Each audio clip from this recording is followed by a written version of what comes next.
música e padrão vibratório. O que é padrão vibratório, né? Primeiro, para colocar o que é isso, eu posso colocar uma definição de neurociência.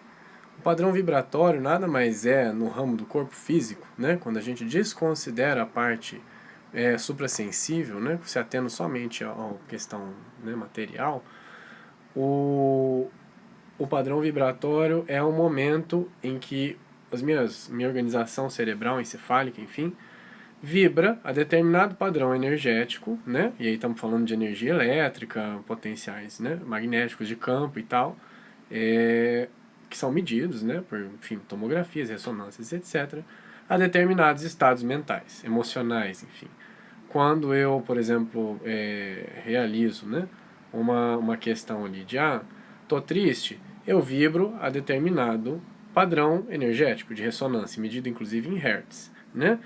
Quando eu estou feliz, são as emoções mais elevadas, né, que a gente considera o padrão se eleva mais. Então eu tenho essa possibilidade de né, experimentar emoções de padrão vibratório mais baixo ou mais elevado. Mas é claro que o tema hoje com música e também considerando todo o avanço, os estudos e vivências, né, que saem um pouco só da neurociência estrita, né, e já vão para conhecimentos que a gente já tem legitimados, mas que nem, portanto, são, vamos dizer assim, né, legitimados dentro da ciência cética padrão que a gente tem cartesiana. O que a gente tem de padrão vibratório, né? O momento de sentimento não é restrito somente a emoções no âmbito cerebral. Elas são ditadas por um suprassensível que as comanda, né? E aí a gente entende isso como alma, como espírito, cada vivência religiosa ou não religiosa, espiritualista mesmo, define de um modo, né? Então, quando a gente sai dessa esfera, e aí a antroposofia, né, trabalha muito a esfera do pensar, do sentir, do querer, né, o padrão vibratório ele tem muito com a psicosfera, então ele envolve todo o indivíduo. Todos os seus corpos, que afinal de contas estão conjugados no mesmo lugar, o indivíduo. Então, se eu sou um indivíduo, eu tenho, por exemplo, um corpo físico, né, e tenho umas outras realidades. Quando eu pego esse padrão vibratório e analiso ele, eu posso perceber que a música tem uma interferência, uma relação direta nessa questão, né? E aí, se eu mostrar para vocês, por exemplo, a visão antroposófica do meio, vamos ver se eu consigo virar a câmera aqui. Essa foi uma apresentação que, inclusive, eu passei hoje no âmbito do colégio e queria compartilhar com vocês rapidamente. Quando a gente tem a triangulação entre pensar, o sentir e o querer, né, eu tenho muito a música e a esfera do emocional, né, trabalhando, né, diretamente. Então, quando eu falo de música e padrão vibratório, a determinada música ou vivência que eu tiver pode interferir diretamente. A música é um dos ramos mais peculiares do conhecimento, mas as artes em geral também o fazem, interferir direto na esfera do sentir. E aí eu não vou ficar preso, né, retido somente ao sentir da ciência neurofísica, enfim, convencional, né? Ou seja, só emoções, tô triste, tô feliz e tal. Não, o que a gente tem? A gente já tem mais manifestações, vamos dizer assim, que já vai para psicologia tanto analítica ou psicanalítica, né? E a partir daí também a gente trabalha questões como o instinto, que são, né, uma esfera ali que se pode trabalhar alguns modos como inconsciente, ou então como também a parte justamente desse suprassensível. Mas tenho também a valoração das experiências em termos de intensidade.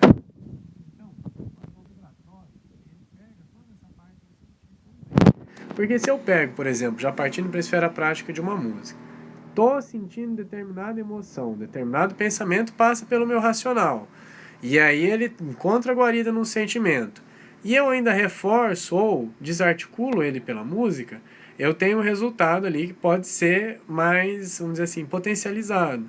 Então, resumindo, né, se eu, por exemplo, passo por uma situação de perda ou dolorosa, enfim, já estou sentindo aquilo, racionalizei que aquilo tem a ver comigo de algum modo, né? Senti, e além de tudo, reforço esse padrão por alguma música muito triste, ou que tem dizeres também que reforçam esse ponto, né? Trabalham tanto racional quanto emocional, eu vou ter aquilo ali um estado de desequilíbrio maior, né? Tudo bem se isso for algo passageiro, mas quando eu repito muitas vezes isso, eu posso gerar um desequilíbrio maior e a música tem essa potencialidade. Então, aí já é a parte mais delicada, né, que a gente tem que ter um certo cuidado com a música. O padrão vibratório, quando a gente se fala, é justamente isso. Se eu fico muito tempo naquele padrão, a minha mente, e aí eu falo tanto de físico, quanto mental, quanto também a parte do suprassensível, né, as três se acostumam com aquele estado. Então eu tenho que tomar uma preocupação e um cuidado maior, porque senão daqui a pouco eu vou estar ensinando para mim mesmo, por repetição, e a gente sabe que a gente aprende muito por repetição, isso todos os especialistas pedagogos concordam, né, e neurocientistas também, a gente está reforçando para o nosso ser que aquele estado é o normal, quanto mais eu fico nele. Então, se muitas vezes eu reforço uma sensação por música durante várias vezes, eu posso estar criando ali um desequilíbrio até uma doença, um embrião, né? E a gente sabe que as manifestações, né, de desequilíbrio do psicológico começam com pequenos episódios, né? Então a gente muitas vezes tem que estar ali de um modo mais atento, né, para aquilo que a gente está ouvindo, né? E, claro, a gente não precisa se privar ou furtar de coisas terminantemente, mas sim manter uma atenção e um cuidado especial para ver, opa, o que eu estou sentindo ali? Pensar, por que eu fui atraído para tal música? Aquele caso da sofrência clássico, né? Estou passando por tal coisa, vou para a sofrência. E a sofrência leva a outras coisas. E um estado que é triste pode virar um estado depressivo ali, né? No momento de crise como esse, então, é um negócio perigosíssimo. Então eu tenho que ficar me observando, né? Não é patrulhando, mas estando atento, pelo menos, né? E sobre isso aí eu queria mostrar um videozinho para vocês também, que eu separei. Eu sou muito contra apresentar vídeos em vídeos, né? Mas eu confesso que hoje eu paguei minha língua uma vez e vou pagar a segunda agora, mostrando um videozinho que eu tenho já de muitos anos, de 2015, da Nova Acrópole, inclusive, e que fala um minutinho sobre essa questão. Então eu queria que vocês assistissem comigo e depois a gente fecha nos comentários. Vamos lá. É um vídeo bem famoso já, mas que quem não assistiu vale a pena ver. Um minutinho. Da tradição egípcia, a coisa é mais ou menos assim, ó. Se você pega a matéria e acelera, você vai ter energia. Se você acelera, você vai ter a luz.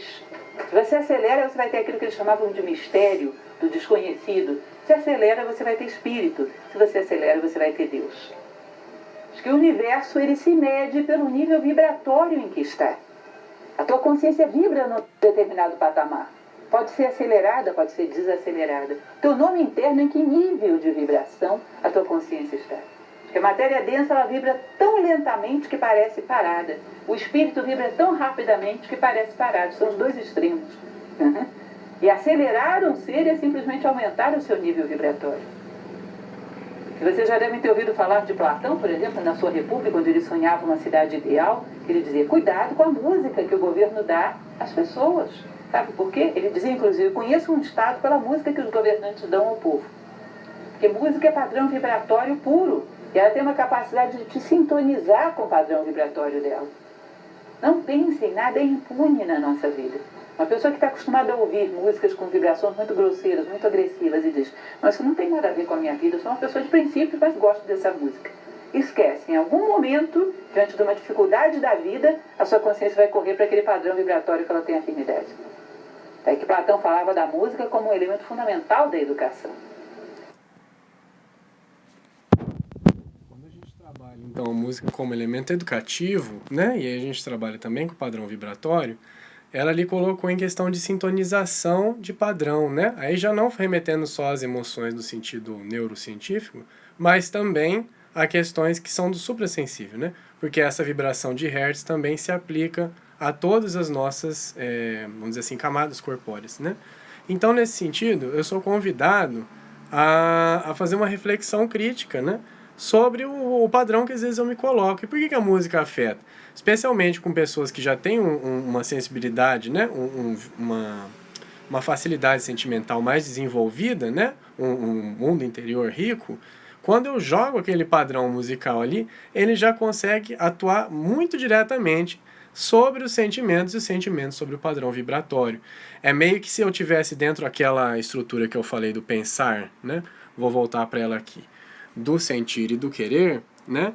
Quando eu estou no pensar, eu tenho a esfera da racionalidade. Como eu tratei ontem também, eu estou fazendo um tratamento psicológico, por exemplo, a tradicional, né, a terapeuta vai puxar pelo meu pensar, o sentir e o querer, né? Ela extrai pelo racional, ela acessa outros pontos. A música ela já consegue fazer um atalho e já entra direto aqui no sentir, né? E essa que é a questão. Então, esse atalho também, é claro, né? Ele tem uma consequência, né? Me envolve cuidado. E se eu já tenho um mundo interior muito rico, a possibilidade, ou digamos assim, a facilidade, a afinidade, a sintonia, né? Que aquele padrão vai se encaixar comigo, vai ser muito mais rápido e suave, né? Então eu realmente tenho que cuidar e me cuidar para ter um papel de escuta ativa, né? Não é uma escuta passiva. Eu não sou um instrumento das músicas que eu uso ou que eu ouço, né? Na verdade, eu compartilho com elas vivências, né? Então você parar assim, então você nunca ouve uma música triste. Não, muito pelo contrário. Hoje vi várias, inclusive porque todos os estados mentais têm facilidade de ligação. Se eu hipertrofio o meu estado sentimental por algum lado e eu tenho um lado racional grande, eu consigo equilibrar os dois e sou mais produtivo na hora do fazer. Tudo tem o seu uso, a sua finalidade.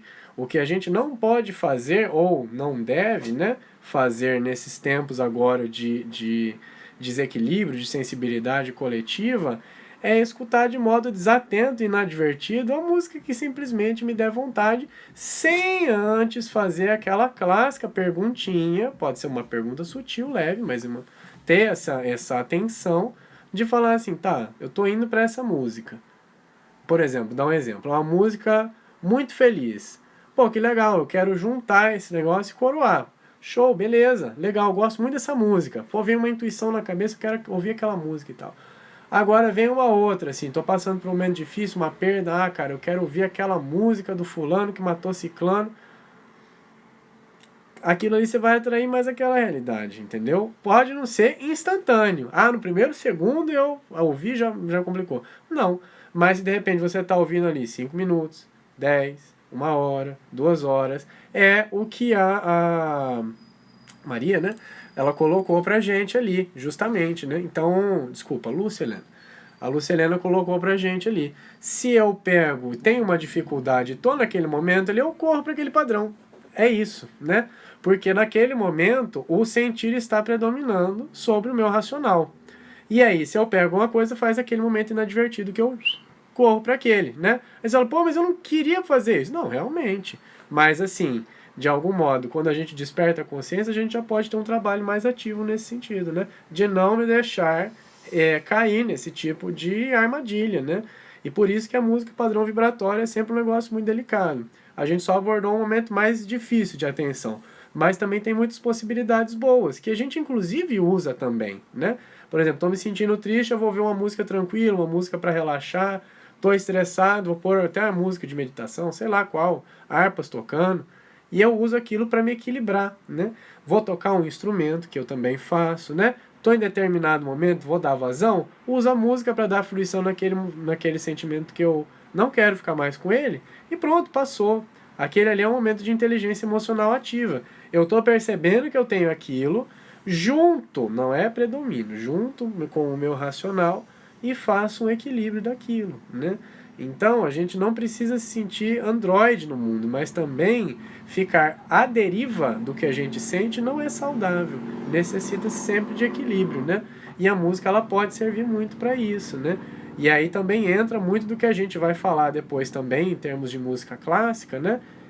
Justamente de comentar ali sobre esses pontos das qualidades, por exemplo, que a música clássica pode ter, instrumental ou de voz, para essa harmonização, essa questão de padrão vibratório, né? A força que as palavras cantadas, né, unidas a uma melodia com repetição matemática, têm de fixação no nosso eu físico e espiritual, passando pelo mental, né? Então tem essa série de minúcias. Mas o grosso de hoje que a gente gostaria de falar é justamente sobre essa questão do padrão vibratório específico. Ela interfere sim, e é rápido, né? Então, se muitas vezes eu estou sentindo uma resistência com tal música, eu estou muito triste. Não, vou pôr uma música feliz. Não, não quero saber desse negócio, não. Será mesmo? Aí falta, né? Ou pode haver, né? Pode ser desenvolvida uma inteligência de falar, opa, peraí, a música é feliz, em tese não vai me fazer bem. Por que eu estou resistindo a isso? Não devia. Qual é o problema? Por que essa música está me irritando? O que está acontecendo? né? E às vezes também para as outras, né? Às vezes eu tô muito feliz, alguém bota uma música lá de, por exemplo, sofrência, aí diga-se de passagem. Pô, cara, mas de novo essa música, ai que coisa chata, né? Não é isso, mas é você parar e se olhar e falar, por que eu achei chato? Ah, porque eu não tô na mesma sintonia ali da música. E nesse caso, considerando que a gente tem que viver uma vida saudável, né? Não tornar músicas de, né? Desdita uma realidade presente contínua na nossa vida, que bom que você não tá na mesma sintonia, né? E aí tem essa escuta ativa, isso é muito interessante pra gente desenvolver. E esse era o objetivo do nossa caminhada de hoje, né?